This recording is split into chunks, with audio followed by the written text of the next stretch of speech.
Hello and welcome to Billy Ho Sports. This week we're heading across the pond to Royal Ascot for the big meet during this week. And the race I wanted to cover today is going to be the Prince of Wales Stakes. It's a Group 1 event, one of the marquee events of the Royal Ascot meet. Exhilarating contest, classic top-level turfers, classic distance, 1.25 miles at about 2,000 meters. We got 13 entries to profile. So thanks so much for all the support. Thanks for joining me. Happy Father's Day to all the fathers out there. Shout out to my mom, Bob's. It's your birthday today, sweetie. So happy birthday to you. And so click that subscribe button for my mother and smash that like for my father. And any questions or comments, leave them in there and let's get it. All right, going by the saddle number on this one. So we're going to start, and it's not going to be any particular order. I want to go with the top flight horses first. Number 2 is going to be August Rodin, and that's Aidan O'Brien's horse, and he's 0 for 2 this year after winning that Breeders' Cup Turf last fall. Ryan Moore, aka pulled the Brian Hernandez Mystic Dan Kentucky Derby inside move. And just dipped through the inside and had that race well in hand before anybody realized what happened. Really awesome race. Ryan Moore's such an awesome jockey. Most recent second in the Tattersall's Gold Cup. Got beat pretty handily by his rival White Birch that's going to be in this race. Bested by a good margin, but the bettors want to make August Rodin the favorite, believe 2-1 morning line. So number 10 is going to be White Birch, and that's trained by John Murphy, and that's a 4-year-old colt by Ulysses, 3 for 3 in 2024, capped by that Tattersall's Gold Cup that he dominated in, and he's easily spottable as the only gray in that race. August Rodin is the one horse in the race, has the blue and the orange silks. White Birch displayed a very furious close also in his previous to that Moorebridge Stakes. He's currently ranked in the top 5 of all the world rankings of the turf horses, and I believe somewhere in the neighborhood of the top 10 overall. So I'm kind of leaning White Birch over August Rodin after I saw what a great trip August Rodin got in that Breeders' Cup turf. Now, here comes the interesting part. Number 13 is in Spiral, and was going to be more likely pointed toward the Queen Anne, but this 5-year-old mare is a turf monster, and she's going to handle all comers in this Prince of Wales. It's all but confirmed. I don't have complete confirmation, but I've read several articles today that mentioned that they are going to pass on the Queen Anne and go after the boys. So, Breeders' Cup filly and mare winner last fall defeated Warm Heart at the wire, along with others like in Italian, Didia and Fev Rover, top class fillies. And we all know Warm Heart just went and beat the boys in the Pegasus World Cup at Gulfstream earlier this year. John and Thaddy Gosen duo to train.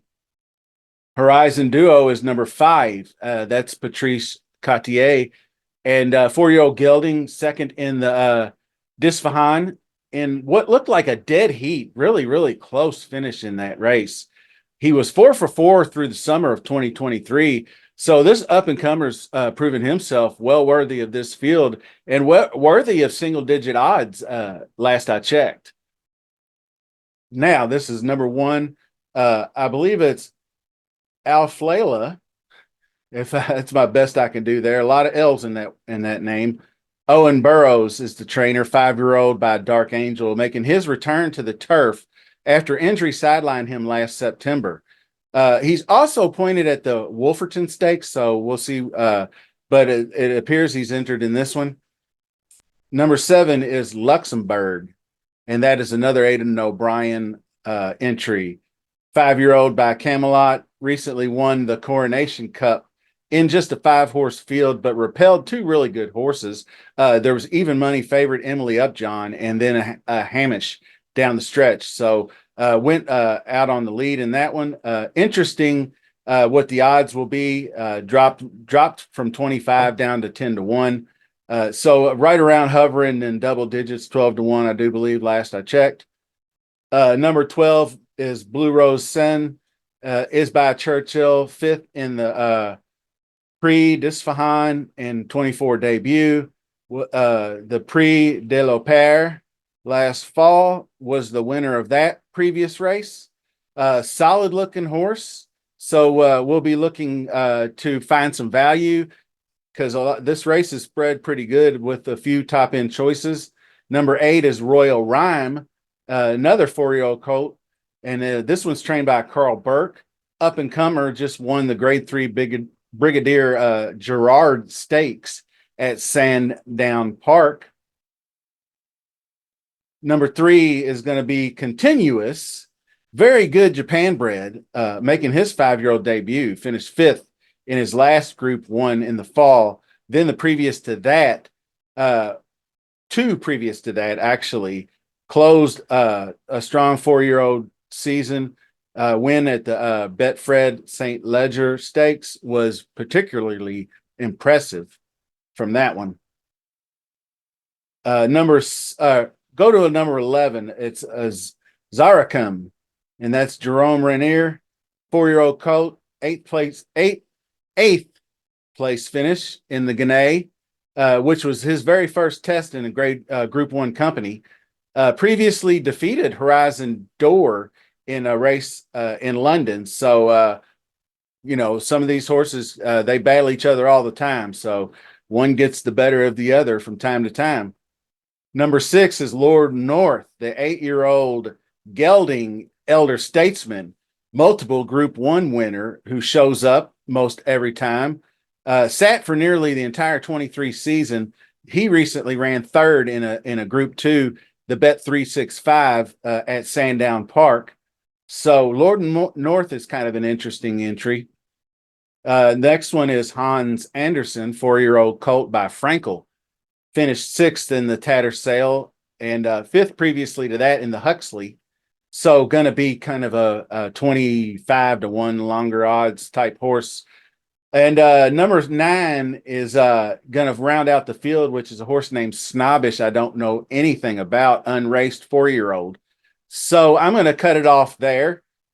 And we are going to get into just a summary. I'm not making any picks or anything like that. This is just a preview, dipping into the waters overseas on the turf. Fascinating race. We're going clockwise. So going to be lots and lots of fun. So although there are 3 to 4 top flight horses in this race, like I mentioned, White Birch, August Rodin, Inspiral, horses of that nature. Inspiral ran lights out, beating Warm Heart, who beat the boys, like I said. Eileen actually, even though the betting public doesn't think so, I think White Birch looks better than August Rodin in the races over in Europe, so and the UK. So I'm going to side with White Birch a little bit over August Rodin. I think people may be getting a little bit biased on that big effort he had in the Breeders' Cup. Luxembourg looked like a very strong and a good value, 12-1. And there's also horses like Horizon Door, Flalia, Blue Rose Sin, Continuous, all look pretty good to me. I'm going to do a deeper dive into them as the week goes on. And so that's going to do it for the preview for the Prince of Wales. Enjoy the Ascot this week. Best of luck this weekend. If you're playing Monmouth, check out my Monmouth preview video. I got 3 great stakes races with some best bets and some great picks. Best of luck. See you soon.